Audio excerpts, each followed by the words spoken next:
جو کسی ایسی چیز کو اپنے اندر پنپنے نہ دے جو اجتماعی فلاح کے لیے نقصان دہ ہو۔ یہ ہیں وہ اخلاقیات جن کو بنیادی اخلاقیات کے لفظ سے تعبیر کیا جاتا ہے، کیونکہ فی الواقع یہی اخلاقی اوصاف انسان کی اخلاقی طاقت کا اصل منبع ہے، اور انسان کسی مقصد کے لیے بھی دنیا میں کامیاب سعی نہیں کر سکتا جب تک ان اوصاف کا زور اس کے اندر موجود نہ ہو۔ ان اخلاقیات کی مثال ایسی ہے جیسے فولاد، کہ وہ اپنی ذات میں مضبوطی و استحکام رکھتا ہے، اور اگر کوئی کارگر ہتھیار بن سکتا ہے تو اسی سے بن سکتا ہے، قطع نظر اس سے کہ وہ غلط مقصد کے لیے استعمال ہو یا صحیح مقصد کے لیے۔ آپ کے پیش نظر صحیح مقصد ہو تب بھی آپ کے لیے مفید وہی ہتھیار ہو سکتا ہے جو فولاد سے بنا ہو، نہ کہ سڑی گلی پھس پھسی لکڑی سے جو ایک ذرا سی بوجھ اور معمولی سی چوٹ کی تاب بھی نہ لا سکتی ہو۔ یہی وہ بات ہے جو نبی صلی اللہ علیہ وسلم نے اس حدیث میں بیان فرمائی ہے کہ تم میں جو لوگ جاہلیت میں اچھے تھے وہی اسلام میں اچھے ہیں، یعنی زمانے جاہلیت میں جو لوگ اپنے اندر جوہر قابل رکھتے تھے وہی زمانے اسلام میں مردان کار ثابت ہوئے۔ فرق صرف یہ ہے کہ ان کی قابلیتیں پہلے غلط راہوں میں صرف ہو رہی تھیں اور اسلام نے آ کر انہیں صحیح راہ پر لگا دیا۔ مگر بہرحال ناکارہ انسان نہ جاہلیت کے کسی کام کے تھے نہ اسلام کے۔ نبی صلی اللہ علیہ وسلم کو عرب میں جو زبردست کامیابی حاصل ہوئی اور جس کی اثرات تھوڑی ہی مدت گزرنے کے بعد دریائے سندھ سے لے کر اٹلانٹک کے ساحل تک دنیا کے ایک بڑے حصے نے محسوس کر لیے، اس کی وجہ یہی تو تھی کہ آپ صلی اللہ علیہ وسلم کو عرب میں بہترین انسانی مواد مل گیا تھا، جس کے اندر کیریکٹر کی زبردست طاقت موجود تھی۔ اگر خدا نہ خواستہ آپ کو بودے، کم ہمت، ضعیف الارادہ اور ناقابل اعتماد لوگوں کی بھیڑ مل جاتی تو کیا پھر وہ نتائج نکل سکتے تھے؟ اب اخلاقیات کے دوسرے شعبے کو لیجیے جسے اسلامی اخلاقیات کے لفظ سے تعبیر کیا گیا ہے۔ یہ بنیادی انسانی اخلاقیات سے الگ کوئی چیز نہیں ہے، بلکہ اسی کی تصحیح اور تکمیل ہے۔ اسلام کا پہلا کام یہ ہے کہ وہ بنیادی انسانی اخلاقیات کو ایک صحیح مرکز و محور مہیا کر دیتا ہے، جس سے وابستہ ہو کر وہ سراپا خیر بن جاتے ہیں۔ اپنی ابتدائی صورت میں تو یہ اخلاقیات مجرد ایک قوت ہیں جو خیر بھی ہو سکتی ہے اور شر بھی۔ جس طرح تلوار کا حال یہ ہے کہ وہ بس ایک کاٹ ہے جو ڈاکو کے ہاتھ میں جا کر آلہ ظلم بھی بن سکتی ہے، اور مجاہد فی سبیل اللہ کے ہاتھ میں جا کر وسیلہ خیر بھی۔ اسی طرح ان اخلاقیات کا بھی کسی شخص یا گروہ میں ہونا بجائے خود خیر نہیں ہے، بلکہ اس کا خیر ہونا موقوف ہے اس امر پر کہ یہ قوت صحیح راہ میں صرف ہو، اور اس کو صحیح راہ پر لگانے کی خدمت اسلام انجام دیتا ہے۔ اسلام کی دعوت توحید کا لازمی تقاضا یہ ہے کہ دنیا کی زندگی میں انسان کی تمام کوششوں اور محنتوں کا اور اس کی دوڑ دھوپ کا مقصد وحید اللہ تعالیٰ کی رضا کا حصول ہو۔ وَإِلَيْكَ نَسْعَىٰ وَنَحْفِدُ، ہماری ساری کوششیں اور ساری دوڑ دھوپ تیری ہی خوشنودی کے لیے ہے، یعنی اس کا پورا دائرہ فکر و عمل ان حدود سے محدود ہو جائے جو اللہ نے اس کے لیے مقرر کر دی ہیں۔ اور ہم کہتے ہیں ایاک نعبد وَلَکَ نُصَلِّی وَنَسْجُدُ، خدایا ہم تیری ہی بندگی کرتے ہیں اور تیرے ہی لیے نماز پڑھتے ہیں اور سجدے کرتے ہیں۔ اس اساسی اصلاح کا نتیجہ یہ ہے کہ وہ تمام بنیادی اخلاقیات، انسانی اخلاقیات جن کا پچھلے درس میں تفصیل سے ذکر کیا گیا، صحیح راہ پر لگ جاتے ہیں، اور وہ قوت جو ان اخلاقیات کی موجودگی سے پیدا ہوتی ہے، بجائے اس کے کہ نفس یا خاندان یا قوم یا ملک کی سربلندی پر ہر ممکن طریقے سے صرف ہو، خالص حق کی سربلندی پر صرف جائز طریقوں ہی سے صرف ہونے لگتی ہے۔ یہی چیز اس کو ایک مجرد قوت کے مرتبے سے اٹھا کر ایجاباً پازیٹیولی ایک بھلائی اور دنیا کے لیے ایک رحمت بنا دیتی ہے۔ دوسرا کام جو اخلاق کے باب میں اسلام کرتا ہے وہ یہ ہے کہ بنیادی انسانی اخلاقیات کو مستحکم بھی کرتا ہے۔ مثال کے طور پر صبر کو لیجیے۔ بڑے سے بڑے صابر آدمی میں بھی جو صبر دنیاوی اغراض کے لیے ہو اور جسے شرک یا مادہ پرستی کی فکری جڑوں سے غذا مل رہی ہو، اس کی برداشت اور اس کی ثبات و قرار کی بس ایک حد ہوتی ہے جس کے بعد وہ گھبرا اٹھتا ہے۔ لیکن جس صبر کو توحید کی جڑ سے غذا ملے اور جو دنیا کے لیے ہی نہیں بلکہ اللہ رب العالمین کے لیے ہو، وہ تحمل و برداشت اور پامردی کا ایک اتھا خزانہ ہوتا ہے جسے دنیا کی تمام ممکن مشکلات مل کر بھی لوٹ نہیں سکتی۔ پھر غیر مسلم کا صبر نہایت محدود نوعیت کا ہوتا ہے۔ اس کا حال یہ ہوتا ہے کہ ابھی تو گولوں اور گولیوں کی بوچھاڑ میں نہایت استقلال کے ساتھ ڈٹا ہوا تھا، اور ابھی جو جذبات شہوانی کی تسکین کا کوئی موقع سامنے آیا تو نفس سے امارہ کی ایک معمولی تحریک کے مقابلے میں نہ ٹھہر سکا۔ لیکن اسلام صبر کو انسان کی پوری زندگی میں پھیلا دیتا ہے اور اسے صرف چند مخصوص قسم کے خطرات، مصائب اور مشکلات ہی کے مقابلے میں نہیں بلکہ ہر اس خوف اور ہر اس اندیشے اور ہر اس خواہش کے مقابلے میں ٹھہراؤ کی ایک زبردست طاقت بنا دیتا ہے جو آدمی کو راہ راست سے ہٹانے کی کوشش کرے۔ در حقیقت اسلام مومن کی پوری زندگی کو ایک صابرانہ زندگی بناتا ہے جس کا بنیادی اصول یہ ہے کہ عمر بھر صحیح طرز عمل پر قائم رہو، خواہ اس میں کتنے ہی خطرات و نقصانات اور مشکلات ہوں، اور اس دنیا کی زندگی میں اس کا کوئی مفید نتیجہ نکلتا نظر نہ آئے، اور کبھی فکر و عمل کی برائی اختیار نہ کرو، خواہ فائدوں اور امیدوں کا کیسا ہی خوشنما سبز باغ تمہارے سامنے لہلہا رہا ہو۔ یہ آخرت کے قطعی نتائج کی توقع پر دنیا کی ساری زندگی میں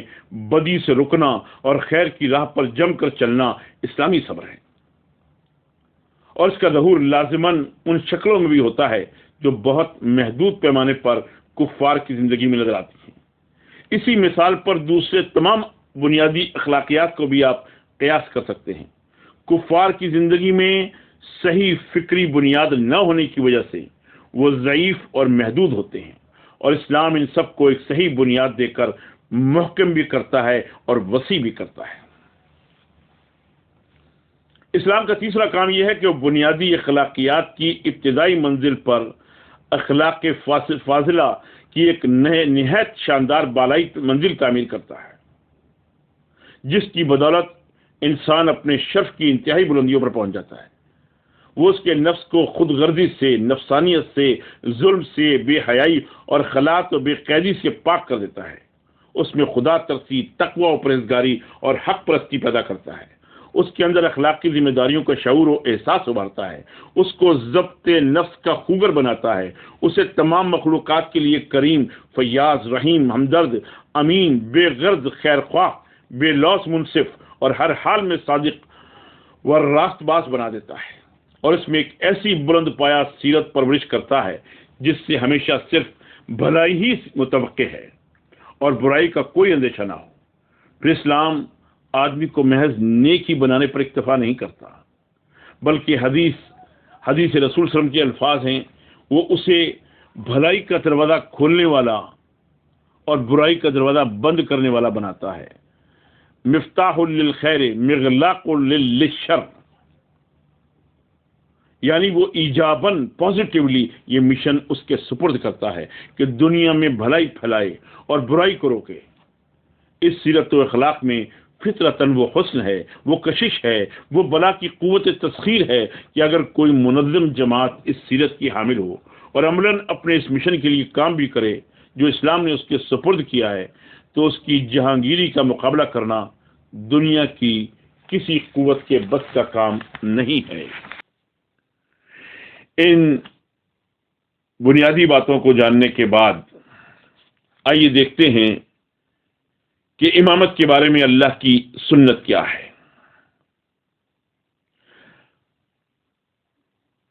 اگر دنیا میں کوئی منظم انسانی گروہ ایسا موجود نہ ہو جو اسلامی اخلاقیات اور بنیادی انسانی اخلاقیات دونوں سے آراستہ ہو اور پھر مادی اسباب و وسائل بھی استعمال کرے، تو دنیا کی امامت و قیادت لازماً کسی ایسے گروہ کے قبضے میں دے دی جاتی ہے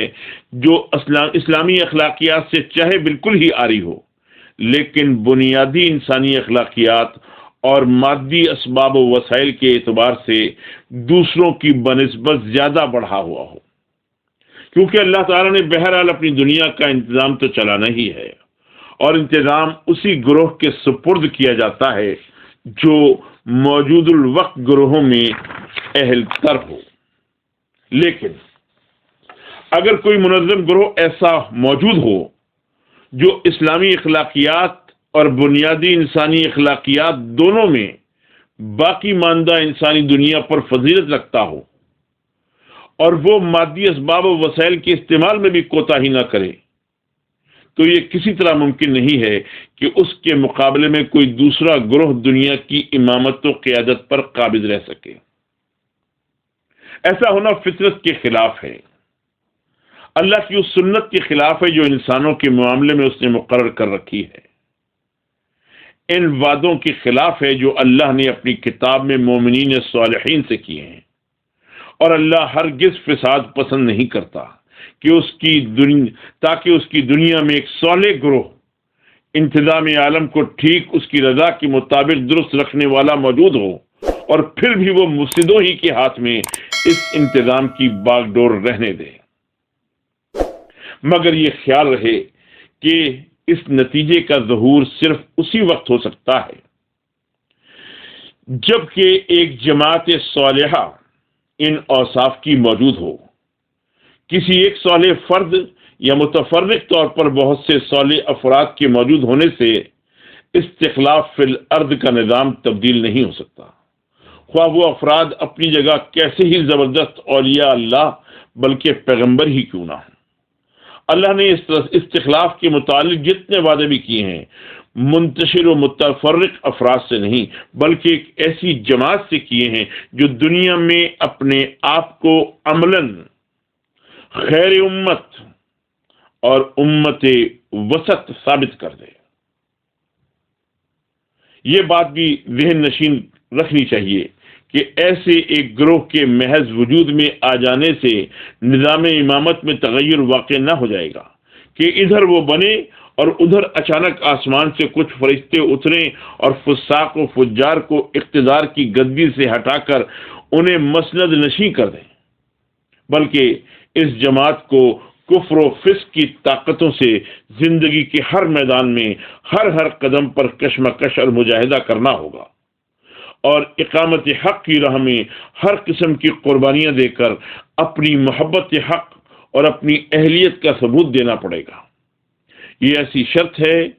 جس سے انبیاء تک مستثنا نہ رکھے گئے، کجا کہ آج کوئی اس سے مستثنا ہونے کی توقع کرے۔ بنیادی اخلاقیات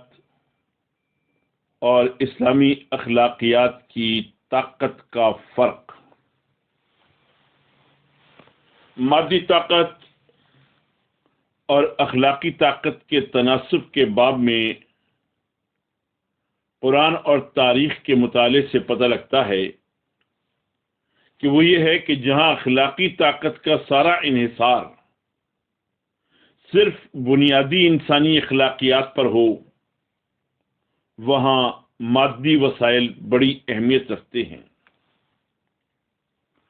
حتیٰ کہ اس امر کا بھی امکان ہے کہ ایک گروہ کے پاس مادی وسائل کی طاقت بہت زیادہ ہو تو وہ تھوڑی اخلاقی طاقت سے بھی دنیا پر چھا جاتا ہے، اور دوسرے گروہ اخلاقی طاقت میں فائق تر ہونے کے باوجود محض وسائل کی کمی کے باعث دبے رہتے ہیں۔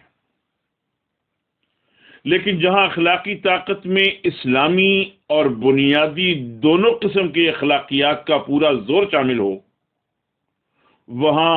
مادی وسائل کی انتہائی کمی کے باوجود اخلاق کو آخر کار ان تمام طاقتوں پر غلبہ حاصل ہو کر رہتا ہے جو مجرد بنیادی اخلاقیات اور مادی سر و سامان کے بل بوتے پر اٹھتی ہوں۔ اس نسبت کو یوں سمجھیے کہ بنیادی اخلاقیات کے ساتھ اگر 100 درجے مادی طاقت کی ضرورت ہوتی ہے تو اسلامی اور بنیادی اخلاقیات کی مجموعی قوت کے ساتھ صرف 25 درجے مادی طاقت کافی ہو جاتی ہے۔ باقی 75% قوت کی کمی کو محض اسلامی اخلاق کا زور پورا کر دیتا ہے۔ بلکہ نبی صلی اللہ علیہ وسلم کے عہد کا تجربہ تو یہ بتاتا ہے کہ اسلامی اخلاق اگر اس پیمانے کا ہو جو حضور صلی اللہ علیہ وسلم اور آپ صلی اللہ علیہ وسلم کے صحابہ رضی اللہ تعالیٰ عنہم مجمعین کا تھا تو صرف 5% مادی طاقت سے بھی کام چل جاتا ہے۔ یہی حقیقت ہے جس کی طرف سورہ انفال کی اس آیت میں اشارہ کیا گیا ہے۔ فرمایا ان یکم منکم 20 صابرون یغلبوا 200، اگر تم میں سے 20 آدمی صابر ہوں تو وہ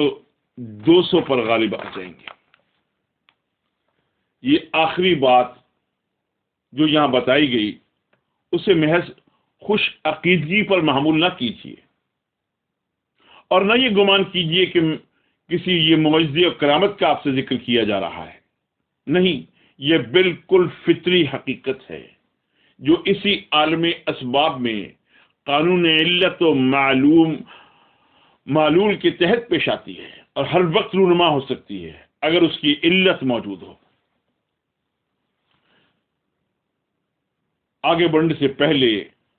اس کی تشریح ضروری ہے کہ اسلامی اخلاقیات سے جن میں بنیادی اخلاقیات خود بخود شامل ہیں، مادی اسباب کی 75% بلکہ 95% حد تک کمی پوری طرح پوری ہو جاتی ہے۔ اس چیز کو سمجھنے کے لیے آپ ذرا خود اپنے زمانے ہی کی بین الاقوامی صورتحال پر ایک نگاہ ڈال کر دیکھ لیجیے۔ ابھی آپ کے سامنے وہ فساد عظیم جو آج سے 5.5 سال پہلے شروع ہوا تھا جرمنی کی شکست پر ختم ہوا ہے، اور جاپان کی شکست بھی قریب نظر آ رہی ہے۔ جہاں تک بنیادی اخلاقیات کا تعلق ہے، ان کے اعتبار سے اس فساد کے دونوں فریق تقریباً مساوی ہیں، بلکہ بعض پہلوؤں سے جرمنی اور جاپان نے اپنے حریفوں کے مقابلے میں زیادہ زبردست اخلاقی طاقت کا ثبوت دیا ہے۔ جہاں تک علوم طبیعی اور ان کے عملی استعمال کا تعلق ہے، اس میں دونوں فریق برابر ہیں، بلکہ اس معاملے میں کم از کم جرمنی کی فوقیت تو کسی سے مخفی نہیں ہے۔ مگر صرف ایک چیز ہے جس میں ایک فریق دوسرے فریق سے بہت زیادہ بڑھا ہوا ہے، اور وہ ہے مادی اسباب کی موافقت۔ اس کے پاس آدمی اپنے دونوں حریفوں جرمنی اور جاپان سے کئی گنا زیادہ ہیں۔ اس کو مادی وسائل ان کی نسبت بدرجہ زیادہ حاصل ہیں، اس کی جغرافیائی پوزیشن ان سے بہتر ہے، اور اس کو تاریخی اسباب نے ان کے مقابلے میں بہت زیادہ بہتر حالات فراہم کر دیے ہیں۔ اسی وجہ سے اس کو فتح نصیب ہوئی ہے، اور اسی وجہ سے آج کسی ایسی قوم کے لیے بھی جس کی تعداد کم ہو اور جس کی دسترس میں مادی وسائل کم ہوں، اس امر کا کوئی امکان نہیں آتا کہ وہ کثیر التعداد اور کثیر الوسائل قوموں کے مقابلے میں سر اٹھا سکے، خواہ وہ بنیادی اخلاقیات میں اور طبیعی علوم کے استعمال میں ان سے کچھ بڑھ ہی کیوں نہ جائے۔ اس لیے کہ بنیادی اخلاقیات اور طبیعی علوم کے بل پر اٹھنے والی قوم کا معاملہ دو حال سے خالی نہیں ہو سکتا۔ یا تو وہ خود اپنی قومیت کی پرستار ہوگی اور دنیا کو اپنے لیے مسخر کرنا چاہے گی، یا پھر وہ کچھ عالمگیر اصولوں کی حامی بن کر اٹھے گی اور دوسری قوموں کو ان کی طرف دعوت دے گی۔ پہلی صورت تو اس کے لیے کامیابی کی کوئی شکل بجز اس کے نہیں ہے کہ وہ مادی طاقت اور وسائل میں دوسروں سے فائق تر ہو، کیونکہ وہ تمام قومیں جن پر اس کی اس حرص اقتدار کی درد پڑ رہی ہوگی، انتہائی غصہ اور نفرت کے ساتھ اس کی مزاحمت کریں گی اور اس کا راستہ روکنے میں اپنی حد تک کوئی کسر نہ اٹھا رکھیں گی۔ رہی دوسری صورت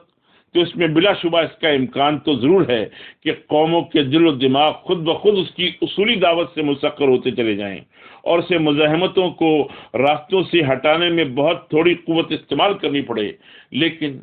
یہ یاد رہنا چاہیے کہ دل صرف چند خوش آئند اصولوں ہی سے مسخر نہیں ہو جایا کرتے، بلکہ انہیں مسخر کرنے کے لیے وہ حقیقی خیر خواہی، نیک نیتی، راست بازی، بے غرضی، فراخ دلی، فیاضی، ہمدردی اور شرافت و عدالت درکار ہے، جو جنگ اور صلح، فتح اور شکست، دوستی اور دشمنی، تمام حالات کی کڑی آزمائشوں میں کھری اور بے لوث ثابت ہو۔ اور یہ چیز اخلاق فاضلہ کی اس بلند منزل سے تعلق رکھتی ہے جس کا مقام بنیادی اخلاقیات سے بہت برتر ہے۔ یہی وجہ ہے مجرد بنیادی اخلاقیات اور مادی طاقت کے بل پر اٹھنے والے کھلے قوم پرست ہوں یا پوشیدہ قوم پرستی کے ساتھ کچھ لوگ اصولوں کی دعوت و حمایت کا ڈھونگ رچائیں، آخر کار ان کی ساری جد و جہد اور کشمکش خالص شخصی یا طبقاتی یا قومی خودغرضی ہی پر آ ٹھہرتی ہے، جیسا کہ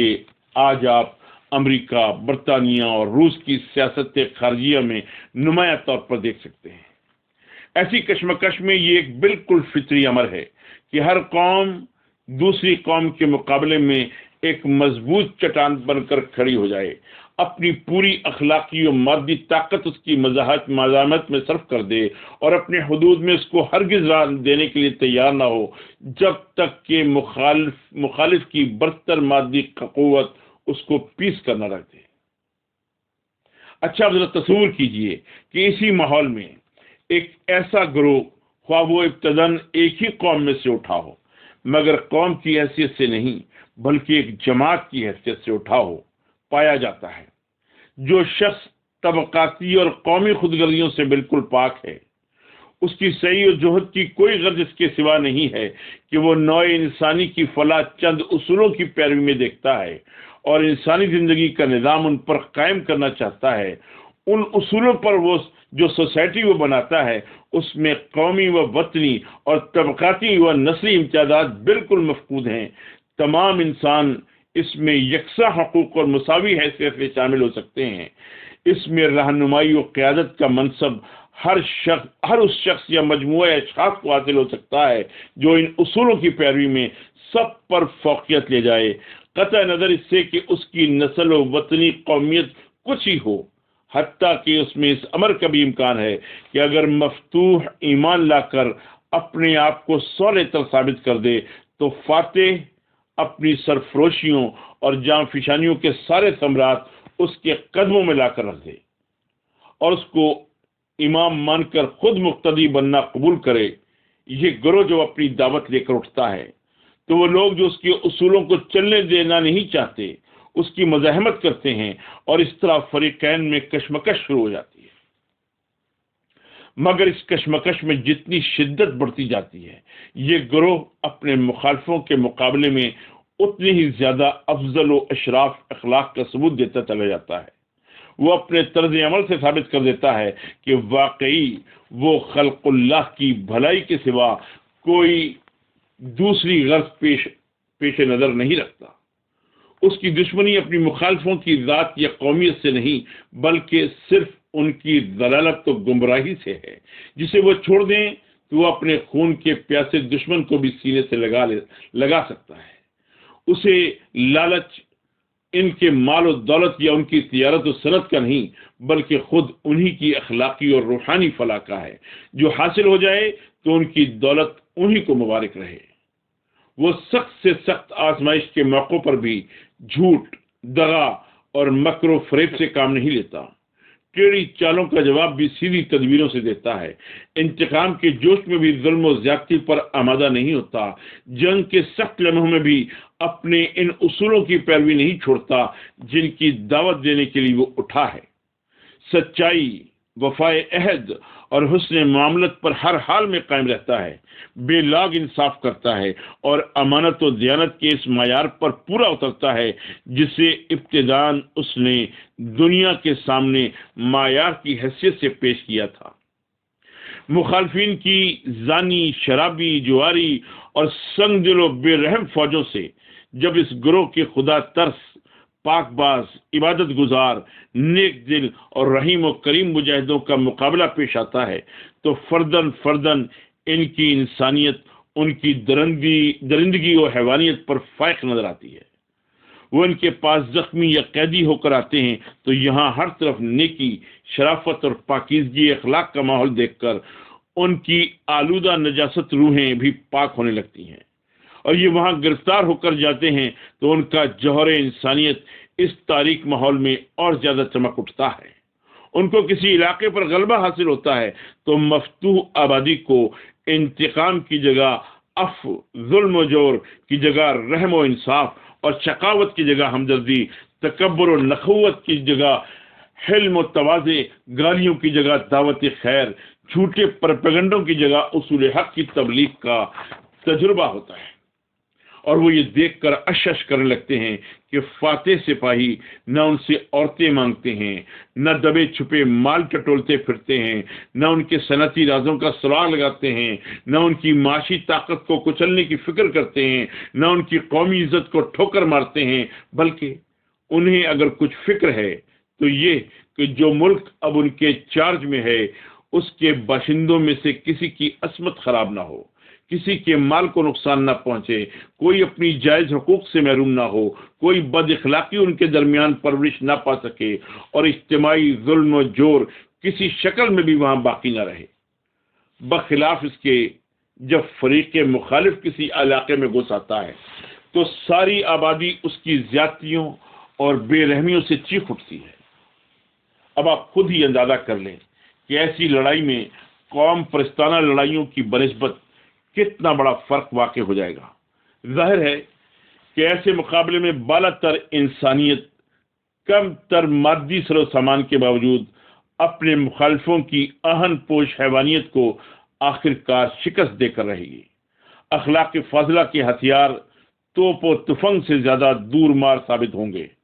عین حالت جنگ میں دشمن دوستوں میں تبدیل ہوں گے، جسموں سے پہلے دل مسخر ہوں گے، آبادیوں کی آبادیاں لڑے بھرے بغیر مفتوح ہو جائیں گی، اور یہ صالح گروہ جب ایک مٹھی بھر جمعیت اور تھوڑے سے سر و سامان کے ساتھ اپنا کام شروع کر دے گا تو رفتہ رفتہ خود مخالف کیمپ ہی سے اس کو جنرل، سپاہی، ماہرین فنون، اسلحہ، رسد، سامان جنگ سب کچھ حاصل ہوتے چلے جائیں گے۔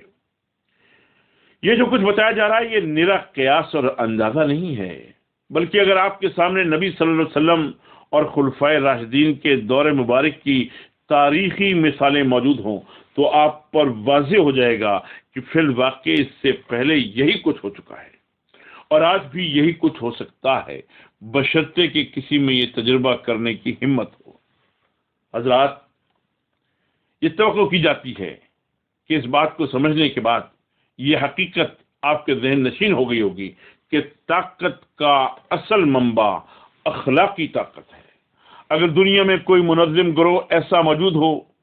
جو بنیادی اخلاقیات کے ساتھ اسلامی اخلاقیات کا زور بھی اپنے اندر رکھتا ہو اور بنیادی وسائل سے بھی کام لے، تو یہ بات عقلاً محال اور فطرتاً غیر ممکن ہے کہ اس کی موجودگی میں کوئی دوسرا گروہ دنیا کی امامت و قیادت پر قائم رہ سکتا ہے۔ اس کے ساتھ مجھے امید ہے کہ آپ نے یہ بھی اچھی طرح سمجھ لیا ہوگا کہ مسلمانوں کی موجودہ پست حالت کا اصلی سبب کیا ہے۔ ظاہر بات ہے کہ جو لوگ نہ مادی وسائل سے کام لیں، نہ بنیادی اخلاقیات سے آراستہ ہوں، اور نہ اجتماعی طور پر ان کے اندر اسلامی اخلاقیات ہی پائے جائیں، وہ کسی طرح بھی امامت کے منصب پر فائز نہیں رہ سکتے۔ خدا کی اٹل بے لاگ سنت کا تقاضا یہی ہے کہ ان پر ایسے کافروں کو ترجیح دی جائے جو اسلامی اخلاقیات سے آری صحیح مگر کم از کم بنیادی اخلاقیات اور مادی وسائل کے استعمال میں تو ان سے بڑھے ہوئے ہیں، اور اپنے آپ کو ان کی بنسبت انتظام دنیا کے لیے اہل تر ثابت کر رہے ہیں۔ اس معاملے میں اگر آپ کو کوئی شکایت ہو تو سنت اللہ سے نہیں بلکہ اپنے آپ سے ہونی چاہیے، اور اس شکایت کا نتیجہ یہ ہونا چاہیے کہ آپ اب اپنی اس خامی کو دور کرنے کی فکر کریں جس نے آپ کو امام سے مقتدی اور پس رو سے پیش رو بنا کر چھوڑ دیا ہے۔ اس کے بعد ضرورت ہے کہ صاف اور واضح طریقے سے آپ کے سامنے اسلامی اخلاقیات کی بنیادوں کو بھی پیش کیا جائے، کیونکہ یہ لازمی ہے کہ اس معاملے میں عام طور پر مسلمانوں کے تصورات بری طرح الجھے ہوئے ہیں۔ اس الجھن کی وجہ سے بہت ہی کم آدمی یہ جانتے ہیں کہ اسلامی اخلاقیات فی الواقع کس چیز کا نام ہے، اور اس پہلو سے انسان کی تربیت و تکمیل کے لیے کیا چیزیں کس ترتیب و تدریج کے ساتھ انسان کے اندر پرورش کی جانی چاہیے۔ انشاءاللہ العزیز آئندہ نشست میں آپ کو اسلامی اخلاقیات کی تفصیل بتائی جائیں گی۔ وآخر دعوانا ان الحمد للہ رب العالمین۔